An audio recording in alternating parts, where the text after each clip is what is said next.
ከሁለቱ ሌላ ሁለት ልጆች አሉ። ሰው ማይገባበት ውስጥ ናቸው ያሉት ማለት ሰው ማይገባበት ስላችሁ ሰው ጥያቄ ማይገባበት ክፍል ውስጥ ናቸው ያሉት። ለምንድን ነው ማይገባው ሲባል ልጆቹ እዛ ውስጥ አይገባም የተባለው። የዛሬዋን አይታችኋታል አይደለ? በቃ እሷ ጋር የሚገባው አንድ ሰው ነው። አንድ ሰው ብቻ አይታችኋት እንደተቃጠላ ምን ብላ በቃ የዛን ሰዓት ብቻችሁን ነው የምትቀሩት። ውድቀታችሁ ሰዓት ላይ ብቻችሁን ነው የምትቀሩት። የወደቃችሁ ሰዓት ማንም አይፈልጋችሁ። እስክትወድቁ ድረስ እስክትንገዳገዱ ድረስ ግን ለሰው መቆም በቃችሁ። ለሰው ጥሩ ማድረግ ችግር የለውም ኖሯችሁ ነው የምላችሁ። ገባችሁ? ከዛ በተረፈ ግን ሊሚት ይኖራችሁ። እየወሰዳችሁ ለቤተሰብ የአንድ ወር ደሞዝሽ 1000 ብር ሆኖ ደሞዛቸው 1000 ብር ሆኖ 1000 ብር ሙሉ አትላኩ። 200 ድርሃም ላኩላቸው በኢትዮጵያ ብዙ ብር ስለሆነ ሁለት በኢማራት 1500 ብር የሚከፈላችሁ ሰዎች 300 ብር ላኩ ለቤተሰቦቻችሁ 300 ድርሃም። ሳውዲም ያላችሁ እንደዛ ሁሉም ቦታ ያ ብር ኢትዮጵያ ሄዶ ብዙ ነው ትቀበያለሽ ለራስሽ። ኢቭን እኮ እኛ እኮ እግዚአብሔርን መዳሞቻችን የሰጡንን የመዳሞቻችንን ትራፊ ልብሶች እየለበስን እኮ ለቤተሰቦቻችን እኮ የወር ደሞዛችን ምንልክ ምስኪን ፍጥሮች እኮ እኔ እንጃ እኔ አላውቅም ከየት እንደተሰራ ራሱን ያረብ ሀገር የሚኖር ሰው እኮ አላውቅም። እዚህ ድረስ ነው የዋህነታችን እኮ እኛ እነሱ የሰጡንን ቡትቶ እየለበስን ግን ደግሞ ለቤተሰቦቻችን ደግሞ ሙሉ ደሞዛችንን እንልካለን። ይብቃችሁ። ይሄ መብቃት አለበት። አቁሙ። በቃ ለራሳችሁ መኖር አለባችሁ። በቃ በሉ። ትንሽዬ ብር ስትኖር አጠራቅሟት 100 ብርም ትሆን 50 ድርሃምም ትሆን ምንም ትሆን አጠራቅሙ። ያንን ብር አጠራቅሙ። አካውንት በወክልና መክፈት ይቻላል ብሏል እነ ተስፍሽ አይደለም? በዛ ላይ አካውንታችሁን ከፍታችሁ እዛ ላይ አስቀምጡ ብራችሁ። ያ እንኳን ካልሆነ ወርቅ ግዙበት። ወርቁን ኢትዮጵያ ሄዳችሁ ትሸጡታላችሁ። ደረሰኛችሁን ያዙ የወርቁን ነው። እሺ እንዴት ነው የምናደርገው? ስራ እየጠፋብን ቁጭ ብለን እያለን ከሀገራችን ብር የለን። ቆሽኛ እንዴት ነው የምናደርገው? እንዴት ነው የምንሆነው? እስኪ እናንተ ሀሳብ አስተያየታችሁን አስቀምጡልኝ። እንዴት ነው የምንሆነው? ቪዲዮውን እስከ መጨረሻ እዩት። እኔ በጣም ከፍቶኛል። አሁን ላይ ከፍቶኝ ነው የመጣሁት ወደ እናንተ። እኛ እንዴት ነው የምንሆነው? እሺ እንዴት ነው የምንሆነው? ቤተሰብ ካልተረዳን፣ ስደት ያለ ሰው ካልተረዳን፣ ስራ ጠፍቶብን ተቀመጠን ቆኛ እንዴት ነው የምንሆነው? እሺ እንዴት ነው የምናደርገው? ስንታመምም እንደዚህ ማንታይ ከሆነ እየገቡ ማያዩን ከሆነ እሺ አሁን ቢያንስ እንኳን ከሀገራችን ገብተን እንኳን ሻይ ቡና የምንጀምርበት ገንዘብ ከሌለን የሌለን ሰዎች ስራ ፈትተን የተቀመጥን ሰዎች እንዴት ነው የምንሆነው? እሺ እንዴት ነው የምንሆነው? ዛሬ በጣም ልብን በሚሰብርና በጣም በሚያሳዝን ቪዲዮ ነው የመጣሁላችሁ። ሆነ ለመናገር እኔ በጣም ነው ልቤ የተሰበረው። በእርግጥ ሁልጊዜም እንደምንላችሁ የምንለውን ነገር እያለን ነው፣ ግን ሰሚ የለንም ማለት ነው። ለሚገባው ድምጽ ይቅርታ አድርጉልኝ፣ ምክንያቱም ዝናብ እየዘነበ ስለሆነ ማለት ነው። ዛሬ ይዤላችሁ የመጣሁት እንግዲህ በጣም በሚያስደነግጥና በሚገርም ሁኔታ ልብን የሚሰብር ነገር ነው ይዤላችሁ የመጣሁት። ቪዲዮውን እስከ መጨረሻው ተከታተሉትና ሀሳብ አስተያየታችሁን ኮሜንት ላይ አስቀምጡልኝ። እንዲሁም ደግሞ ቪዲዮውን ስታዩት ላይክ፣ ሼር፣ ሰብስክራይብ ማድረግ አትርሱ ፕሊዝ በእናታችሁ። ምክንያቱም እርዳታችሁ ስለሚያስፈልገኝ አሁን ያለሁበት ሁኔታ የእናንተን እርዳታ ስለምሻ ማለት ነውና እኛ የመዳም ሸቃሎች ማለት ነው ሁሌ ሲነገረን አንሰማም። አንዳንድ ጊዜ በራሳችን ኮንፊደንስ ነው የምንሄደው እያልን የምንሄድበት መንገድ መስመር ያስተናል። ዛሬ እንግዲህ መግቢያው ላይ መሲን እንደሰማችኋት መሲ በርግጥ ብዙ ነገሩን ብላዋለች፣ ብዙ ነገር ተናግረዋለች መሲ ማለት ነው። 1000 ብር ስትደርሰን ለቤተሰብ 1000 ብር ስትደርሰን ለሁሉ ነገር ለዛ እያደረግን እኛ ስንወድቅና ስንታመም ግን የሚያነሳን ሰው ይጠፋል ማለት ነው። በጣም በሚገርም ሁኔታ ኢትዮጵያ ቤተሰቦቻቸው ወደ አረብ ሀገር ሲልቁ ክደው ነው ስነግራችሁ፣ ግልጹን ክደው ነው የሚልኩት።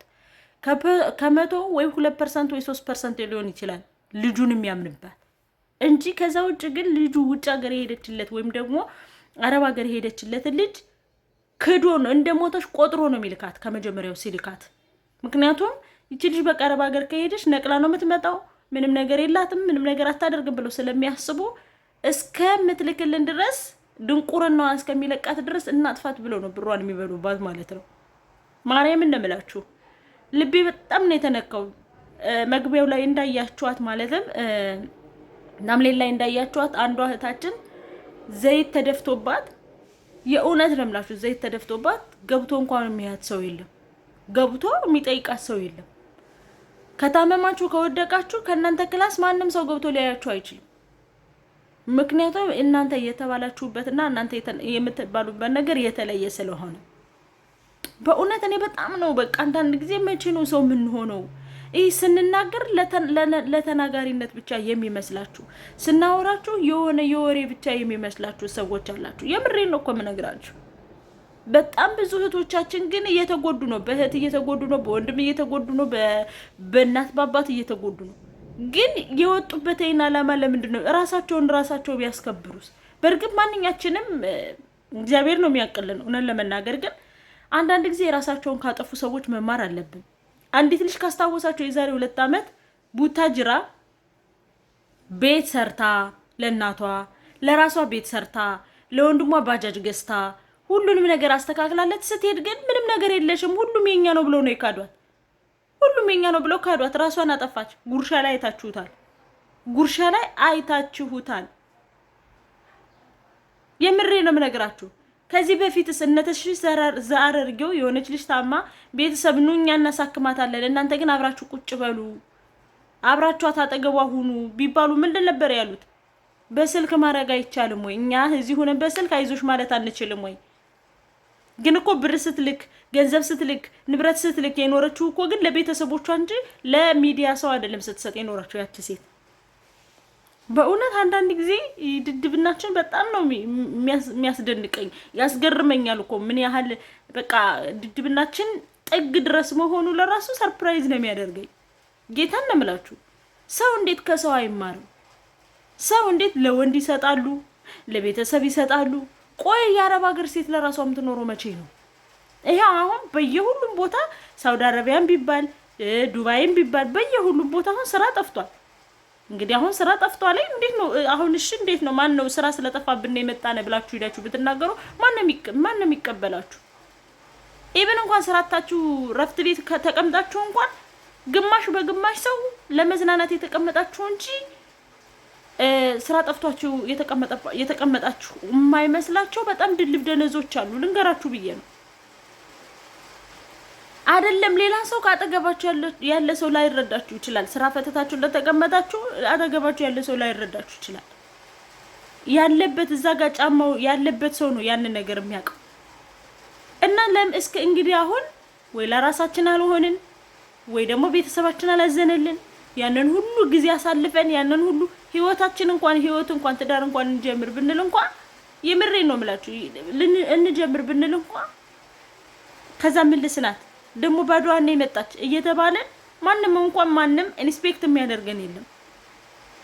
ስንናገር የበታችነት ስሜት ስለሚሰማቸው ነው የሚሉ ሰዎች አሉ። እንደዚህ ሆነብን እንደዚህ ተፈጠረብን ስንል የበታችነት ስሜት ስለሚሰማቸው ነው። ሁሌ ስለኛ በእኛ ይዘምራል ህዝቤ፣ በእኛ ይስቃል፣ በእኛ ፎሎ ይሰበስባል፣ በእኛ ምንም ግን ተግባር ላይ ግን ዜሮ ነው። ራሳችን በራሳችን ለምንድን ነው ዲያስፖራ መሆን ያቃተን? ራሳችን በራሳችን ለምንድን ነው ገንዘባችንን መያዝ ያቃተን? እኛ ማንንና ትንሹም ትልቁም ያመቶ የአረብ ሀገርን ተሳድቦ ፎሎወር ያገኛል። ያመቶ የአረብ ሀገርን ሴት ተሳድቦ ቤቱን ይሰራል፣ ቤቱን ያስተካክላል፣ ኑሮውን ይኖራል።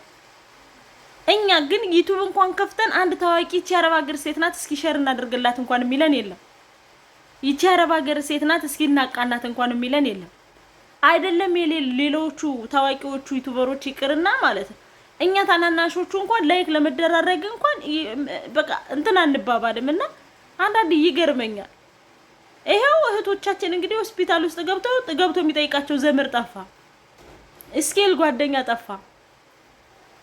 የምሬን ነው የምላችሁ፣ እስኪል ጓደኛ ጠፋ። ገብቶ የሚያያቸው ተከልክለው አይደለም ልንገራችሁ ብዬ ነው። ሐኪም ቤት አትገቡም አታያቸውም ተብለው አይደለም፣ ተትተው ነው የራሷ ጉዳይ ተብለው ነው። ሰው በስንቱ ጨጓራው ይላጣል። የምር እኔ አንዳንድ ጊዜ በጣም እናደዳለሁ። በቃ የምር ራሳችን በራሳችን የነቃን የምንመስለው ያኔ እርስ በርሳችን እኛ ሸቃሎች እርስ በርሳችን ስናወራ ነው ያስተዋለን የምንመሳሰል እንጂ እናወራዋለን እኮ ወሬው እንደዚህ ብናረግ ከዚህ በኋላ እንደዚህ ብናረግ እንደዚህ ብንሰራ ግን መልሰን እዛው ላይ ነን። ያወራነውን ብንተገብሮ መልካም ነበር። እውነት ለመናገር እርስ በርሳችን ብንደጋገፍስ ሳለን ብንደጋገፍ እኮ ከወደቀው በኋላ እኮ ችግር የለውም። ያለውን ሰው የሚያነሳው ይበዛል። ወገን ልንገራችሁ፣ የሌለውን ግን ማንም ዞር ብሎ ማየት እንኳን አይፈልግም። እና ለማንኛውም እንግዲህ የዝናብም ድምጽም እየገባ ስለሆነ ብዙም መናገር አልቻልኩም። እኔ የምር በጣም ነው ልቤ የተሰበረው። እነዚህ ልጆች ሳይ ብራቸውን እንደፈለጉ እየላኩ ለቤተሰብ 1000ም ስታገኝ 20ሺም ስታገኝ እንደዚህም ስትል እኔ አንዳንድ ጊዜ ኤልሳ ከምን ትምህርት ወሰድሽ ብላችሁ ብትጠይቁኝ አንዲት እህቴ ነበረችና የሆነ ጊዜ ላይ ሱዳን ሀገር በቃ ሁሉም ሰው ሱዳን ሀገር ሄጂ ነበርና እየሰራሽ ብር ትልካለችና አባቷ አጎቴ ነው። ምንም የሚቸግረው ነገር የለም። እሷ የምትልከውን ግን ሲፈልግ ለበሬ ሲፈልግ ላረሞ ሲፈልግ ለእንትን እያደረገ ልክ እሷ ስትመለስ ምንም ነገር የላትም። አሁን ላይ ያለችበት ህይወት በጣም ነው የሚያስጠላው። እንደዛ ለፍታ ታክታ የላከችው ገንዘብ ዜሮ ነው። እሷ አይበላብኝም ከኔ ምንም አይፈልግም አለው ብላ ነው። እስኪ ዛሬ ሁሉ ሳገኘው እኔ እናገረዋለሁ። እኛ ቤት ሲመጣ ሳገኘው አንተ ልጅህን እንደዚህ ያደርገህ፣ አንተ የልጅህን ደም ጠጥተህ፣ አንተ የልጅህን ስጋ በልተህ ጠብሰህ በላህ ስጋዋን ነው የምለው። ምንም ነገር እንኳን ያኔ እንደጠበቅኩት አይደለም ህይወቷ ማለት ነው። ቤተሰብ ደም ጠጭ ነው። አንዳንድ ቤተሰብ ቡዳ ነው። አንዳንድ ቤተሰብ ሐሲድ ነው። ሐሲድ ታውቃላችሁ? ሐሲድ ነው። አንዳንድ ቤተሰብ ምንማችሁ ርህራሄ የሚባል የሌለው አንዲት ልጅ ስታወራ ሰምታችኋል። በቀደም ስልክ እንኳን ብትልክ ስልኩን ከላከችማ ብር ላንተ ልካልሽ ብሎ ብር እቃ ሊያደርስ ለሄደውን ሰውዬ አባቷ ሊገልባ ሰምታችኋል። ብሩን ለምንድን ነው ማትልክልለኛ እዛ ጋር ተቀምጣ እያሉ ማለት ነው። እንዴት እያለች ስታለቅስ እንደነበረ ቤተሰቦች የሟች ናቸው እያለች እያሉ በቁመናቸው ገላቸዋለች። ምንድነው እንደዛ ያደረገቻት? አሳዝናኛለች። እኔ አስገባላችኋለሁ ወይም ደግሞ አመጣታለሁ ሳገኛት። እንደዛ እንኳን እያደረገች እየለፋች የታከተች እንኳን ብር ሳትልክልን ቀረን ብለው እንዴት እንደሚያደርጓት እናቷ አባቷ እህቷ አረሙ አርሜን ያደኳለች ቆሎ ሽጬን ያደኳለች። ያን ሁሉ አድጌ አሁን ላይ እዚህ ስመጣ ግን ብር አላከችም ተብዬ ስልክ ለነሱ ለቤተሰቦች ስልክ ላንተ ነው ብር ስልኩን የላከችው ለእናንተ ሰጠና ስልኩን ከሳጠችህማ ብሩንም ሰጣለች ሰጣቸው ተብሎ እንግዲህ ሊያደርስ የሄደው ሰውዬ ሊገሉት ማለት ሊገለው አባቷ የታለ ብሩ ስልኩን ካመጣህማ ብርም ሰጣለች ልትክደን ፈልገህ ነው እንጂ እንዲሚል የዛገጠ ቤተሰብ ነው ያለ። እንዲሚል የወረዳ መለካከት ያለው እንደዚህ የሚል የሚያስጠላ ቤተሰብ ነው ያለ በአሁኑ ሰዓት ላይ። ስለዚህ ምን ልላችሁ ፈልጌ ነው ገንዘባችሁ መያዝ ባለባችሁ ሰዓት ያዙ። ቢያንስ እንኳን ከሀገር ቤት ገብታችሁ ሻይ ቡና የምትከፍቱበት ተውት፣ ሌላው ተውት፣ ሱፐር ማርኬቱን ተውት፣ ምኑን ነገር ቢያንስ እንኳን ከቤተሰብ ግልል ብላችሁ ጥንጥዬ ፍራሽ ጥላችሁ ቤታችሁ ተከራይታችሁ ጥንጥዬ ፍራሽ ጥላችሁ ቢያንስ እንኳን ሻይ ቡና የምትከፍቱበት ለመያዝ ሞክሩ። ሚዲያ ለመጠቀም ሞክሩ። ራሳችሁን ለማቋቋም ሞክሩ። አሁን ላይ ማንኛውም አረብ ሀገር ስራ ጠፍቷል። ማንኛውም አረብ ሀገር ላይ አሁን እንደፈለግን እንደበፊቱ ስራ ሰርተን ወተን ገብተን የምንቀያየርበት ሀገር አይደለም። አሁን ላይ ተበላሽቷል ሀገሩ፣ ስራ ጠፍቷል። እሺ አሁን እንዴት ነው የምታደርጉት? እንዴት ነው የምናደርገው? እስኪ አይደለም እንዴት ነው የምታደርጉት ሳይሆን እንዴት ነው የምናደርገው ነው እንጂ እኔ ራሴ እንዴት ነው የምናደርገው? የምር እኔ እንዴት ነው የምናደርገው? እሺ አሁን ስራ ጠፍቶብናል። እንግዲህ ለነሱ ነው ስንረዳ ይኖር ነው፣ ለነሱ ነው ስናረግ ይኖር ነው። እሺ አሁን እንዴት ነው የምናደርገው? እኛ እንዴት ነው የምንሆነው? አሁን እንግዲህ ስራ ጠፍቶብናል። እንግዲህ አሁን ውጭ ሀገር ሆኖ እንዴት ስራ ጠፋ እያሉ ነው ደግሞ እነሱ የሚያስቡት እንጂ የእውነት ስራ ጠፍቶብን ቸግሮን የተቀመጥን እየመሰላቸው አይደለም። ጠይባ አሁን እሺ እንዴት ነው የምናደርገው? እኛ እንዴት ነው የምንሆነው? አሁን እንግዲህ አሁን ስንሄድ ከሀገራችን እንዴት ነው የምንሆነው? ወገን የምር እስኪ ሀሳብ አስተያየታችሁን አስቀምጡልኝ። ዛሬ እንደዚህ ጭፉ የመጣሁባችሁ በጣም ስለከፋኝ ነው። ማርያምን በጣም ልቤ ስላዘነ ነው።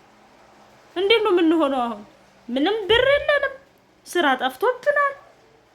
አሁን ነገ ደግሞ እንግዲህ በቃ እዚህ እንኳን እዳችንን ለመክፈል እንኳን ሊያቅተን ነው እና ምንድነው የሚሻለው? እስኪ እናንተ ሀሳብ አስተያየታችሁን ኮሜንት ላይ አስቀምጡልኝ። በጣም ጮኮባችሁ ይቅርታ አድርጉልኝ። ሌላም ድምጽ ስላለ ነው፣ ዝናብም እየዘነበ ስለሆነ ነው። በእውነት ሀሳብ አስተያየታችሁን ስጡኝ፣ ጌታ ስጡኝ።